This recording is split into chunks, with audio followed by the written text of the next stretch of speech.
Marie Von Voigt, and this is a story about our dog, Boo, and my little boy who has autism. This is our son, Jake. He is now 7. He was diagnosed at 2.5 years of age with autism. I started noticing things like, why isn't he interacting anymore? When we started calling his name, he started going, you know, it was almost like he was deaf. He didn't hear us. Come here, Jake. Come on, Jake. Throw again. Jacob, come here. Who's this? Stay. Who's this? Dog. Dog. What's his name? Boo. Boo. Autism is a neurological disorder, brain disorder, that affects the social, the verbal, the interaction skills, as well as maybe not understanding what fear is. Jake is what's known as an eloper. We really didn't know the proper term, and we always call it a runner, but he wants to explore his environment. He's a very curious child, and he would just run till he found something that satisfied that curiosity. He wants to explore his world. He climbs the fence over here. He actually gets over there and he just like puts his foot up and he's over the wall and he takes off. You just think that you might not find your kid and it's the worst feeling in the world. Because of his inability to know what fear is, then you think of the dangers. I started wondering, there's got to be a way that we can find Jake without panicking. They have dogs who are, you know, service dogs and stuff. We have a state prison near us. I thought, you know, when they have somebody break out of prison, they use these dogs to track them down, to hunt them down by the sense of smell and everything. Why can't they do that for Jake? Boo is being trained by a gentleman by the name of Andy Jimenez, who is an officer in Anaheim, California. And he is a police trainer with canines. The name Falco comes from my police dog. We worked together for about 6 years.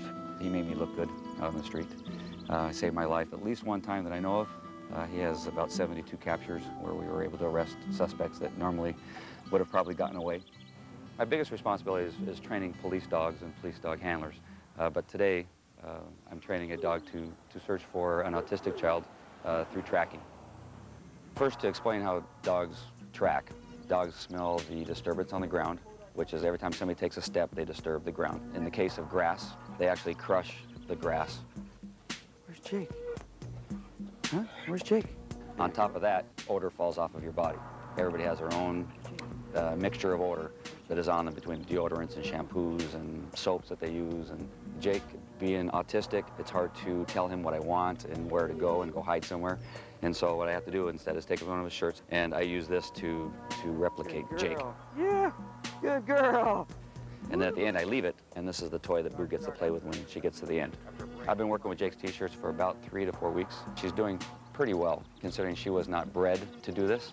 One thing that she does have a problem with is distractions. All dogs love to smell where other dogs have been, trash and that type of thing. And so when we get into orders like that, she can get distracted. I'm trying to work through those things now. Good girl. Good girl. Yahoo! Well, Titus is a little more advanced than Boo. And here at the park, you're going to have a lot of distractions. Titus wears his harness because this is all he does, and his harness is track, so it's a tracking harness. We have cross tracks. We have people working right now, so already 2 people have walked across what I've already laid. Because everybody has a specific odor, it's like a fingerprint, the dog should stick to the one track and not get distracted by the others. And so this is a big test for him. What makes Titus a better tracker is that he has been bred to track. He's been bred to work. Good boy. Good boy. Oh, tracking works. I know tracking works. It's just whether Boo will do it or not is the question. It might not be this particular dog, and if Boo doesn't make this particular training, there's always another dog that can. So our hopes are always there. Oh, I love her to death. The reason why we named her Boo, because Jake can say Boo. He can only say basically 1-syllable words. And so I go, well, who's that? Oh, Boo. So he knows. He knows that that's who it is, but he has no concept of what's Boo there for. I have such a gut feeling. It's not, call it a mother's intuition. I think Boo is going to be the one. I think she's going to be the one to watch after Jake for us. Not that this dog will rescue Jake, but at least will give us the direction of where Jake has headed. it's something that can be done. It's just never been thought of before. We're the pioneers in this.